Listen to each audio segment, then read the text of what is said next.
J'ai une question de Thibaut sur TikTok. Quelles sont à ce jour les actions concrètes engagées envers les industries et les sociétés privées? Quand on regarde les émissions et nos entreprises, elles sont très concentrées. Ce sont les sites les plus industriels qui émettent le plus. Et donc on a identifié 50 sites industriels qui sont les plus émetteurs de gaz à effet de serre. Des cimenteries, des aciéries, des grandes zones portuaires, c'est de la chimie. Ça représente autant d'émissions, ces 50 sites, pour que vous ayez une idée, que les émissions en moyenne de 7 millions de Françaises et de Français. Je vais vous montrer une carte qui identifie ces 50 sites avec les millions de tonnes d'émissions. Voilà. Donc au fond, ces 50 sites, c'est 10% des émissions du pays. Alors on a le choix entre deux choses. Soit on dit, on les ferme.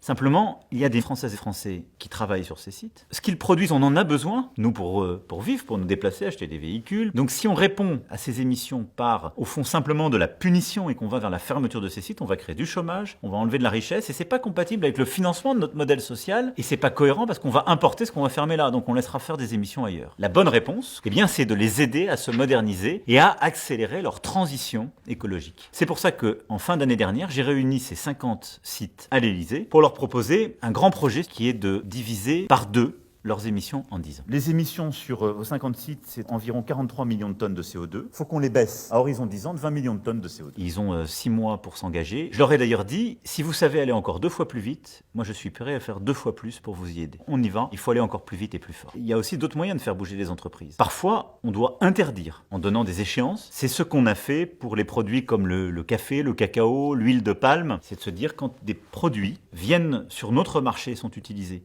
et sont le fruit d'une déforestation, on stoppe. Et à chaque fois, là pour le coup, il y a d'autres solutions. Ces produits-là, on les fait dans d'autres pays, dans d'autres régions, avec des modèles productifs dont on sait qu'ils ne font pas de la déforestation. Et on a réussi à européaniser en quelque sorte cette pratique. On est l'un des plus gros marchés au monde. Quand on fait bouger plus de 400 000 Européens, je peux vous dire que les entreprises bougent.